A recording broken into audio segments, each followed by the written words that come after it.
Richard Prowse. Tell me a little bit about working on the original one. You would have worked with Walt Disney on that film. Tell me, let's go back a few years and talk about that one first. Okay. When they first came to you with the idea for working on Winnie the Pooh, these books are beloved classics, so you had to create a look and a feel for the film. Tell me a little bit about putting all that, the first one together. Well, the first one, when I was an assistant at that time to one of the 9 old men, Right. Eric Larson, and we had just finished doing 101 Dalmatians, and Walt had owned this property for quite a while, or had the rights to it, and so he wanted to get it into operation. So anyway, so we started making this as a feature, and we got about 2/3 of the way through it. That was the entire staff, and Walt said, "Let's take a look at it. Let's see what we got." So we went to a sweatbox, ran the film. He sat in the back. He came out afterwards in the hall, and he said, he says, "I think we should cut our losses." He says, "Because I don't think the audience is going to like this kind of humor. It's too mild. It's just gentle humor, and they won't go for it." He said, "So let's put it out as a featurette." So we cut it to 20 minutes. So we lost a lot of footage that we had done, and we put it out as Winnie the Pooh and the Honey Tree. And it did very well. And so Walt said, "Well, we have the rest of this footage that we still have." He says, "Let's put it out as the Blustery Day," which it did, and it won the Academy Award the following year. So, my word. So then we got sidetracked by working on another feature, other features at the time. Walt had then passed away, but then we still had the other story still left, so we went back and animated it, and that became Winnie the Pooh and Tigger 2, and then it was decided to put the three of them together to make the many adventures of Winnie the Pooh. Now that was 30 years ago. So recently, then our Bob Iger, I think, wanted to revisit the franchise and say, "Well, let's get it out to the public again." So John Lasseter then came to the directors, and the directors came to me and said, "Explore the stories that we could use for this." And I'm basically an artist, so I just took what Mill had written there and I adapted the stories to about 30 pictures for each story. I did about 4 of them. Then I pitched them to the bosses, and they liked what they saw, and we got the directors then to take over, and they started forming a story team and young people that had never worked on them before, and they were coming up with marvelous ideas, and that became the basis of the picture, and it's been a smooth ride. I became just a kibitzer, I just make suggestions here and there. That's all I had to do.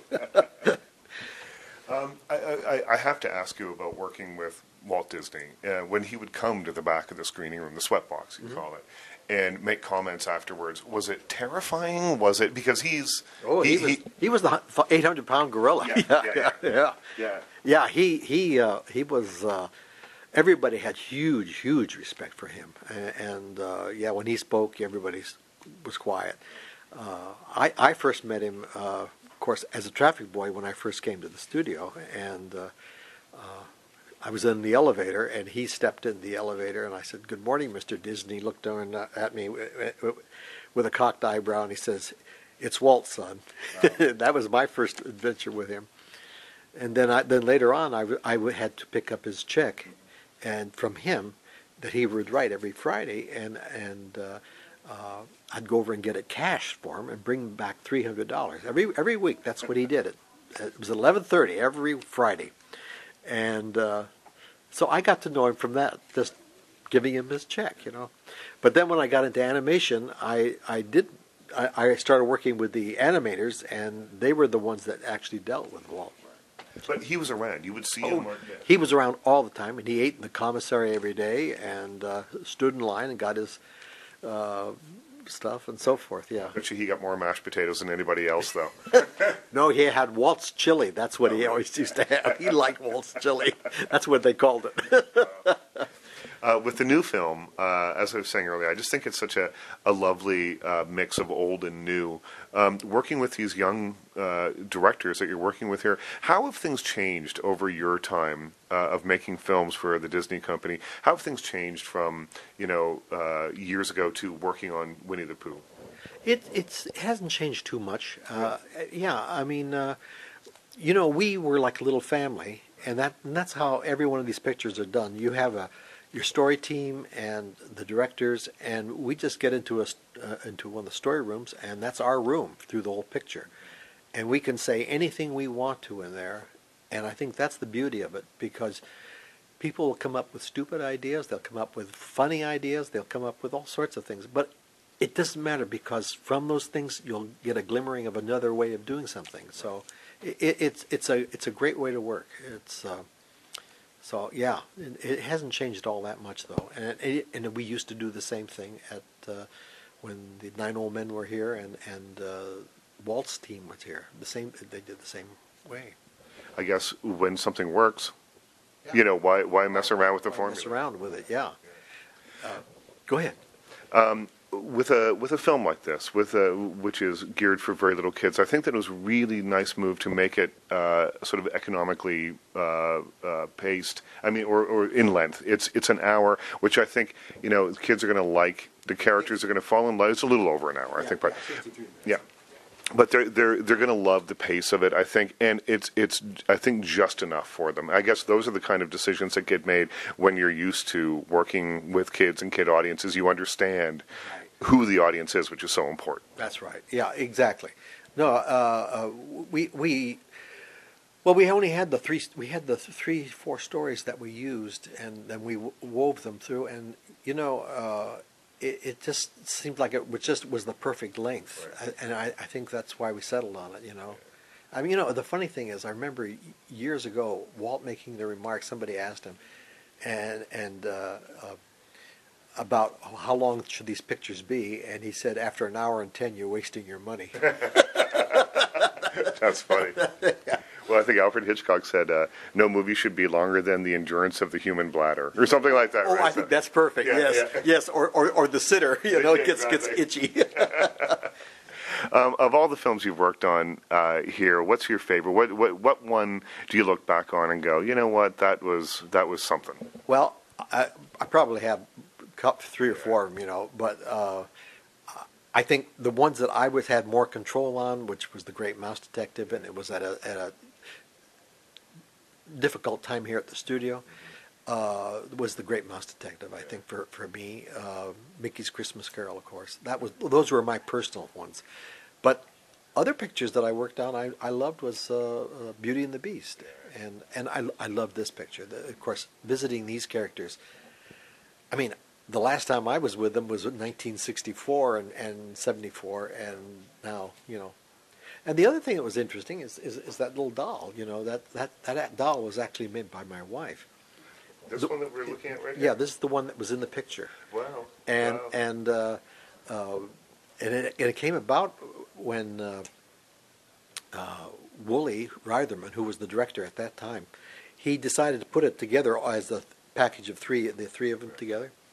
Well, he needed a live-action opening, and so he said he was going to shoot a live-action opening with a little bear and some of the animals. And so I took the model sheet home to my wife, who was making the dolls for the kids, and she said, "Okay, I'll try and make one for you." I asked her if she would, and so she did.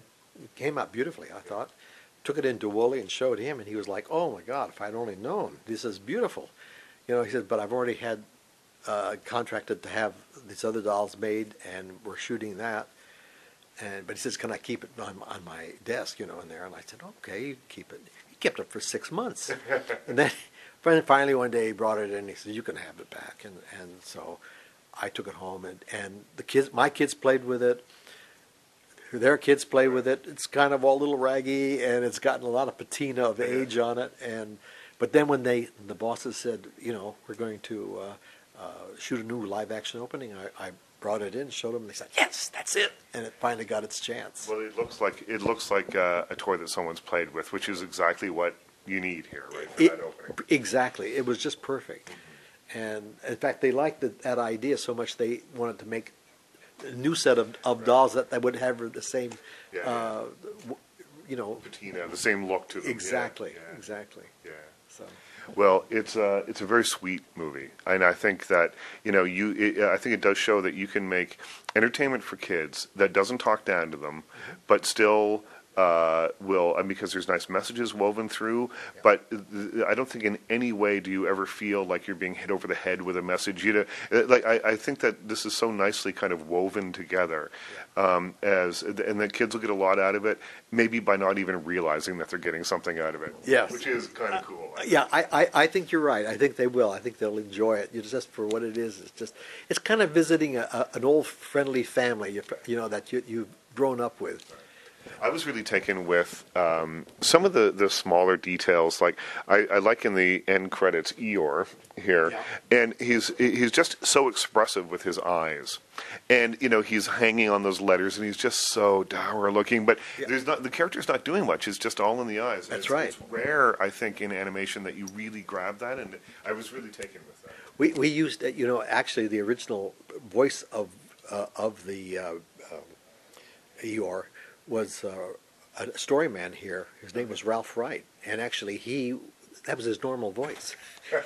You'd come in the morning and say, "Hi, Ralph, how are you?" And he says, "I'm all right. How are you?" And he became that voice. Well, I get the idea that it really, truly is sort of very family-oriented around here. I mean, this is a massive company, and it's always been a big company. And we're sitting in Hollywood on a back lot and anything. But, your wife is making dolls, and a story editor is doing the voice. It sounds really kind of comfortable. It is. It's a family. I mean, we're a family here. Everybody works here. We all know each other. We're all a family. We all support each other. And, it really is. And when I came here, there were only about 400 people in the whole studio. I mean, now we have thousands. Yeah. And yet, we've still in animation maintained this as a small family. It's very close-knit. Was it intimidating working with the 9 old men? Yes, when I first got there, it certainly was. But, that was the glass ceiling that we had. You could never animate, become an animator, because they had their full complement of animators. Right. And the 9 old men were the kings, and the best you could do is to work with one of those. So I was very fortunate to work with both Eric Larson and Mark Davis. Are people intimidated by you now because you've been here so long? I heard that sometimes. I've heard that. They're very, very, very kind to me. They really are. Well, it's been a pleasure to meet you. Thank you so much. Richard Krause.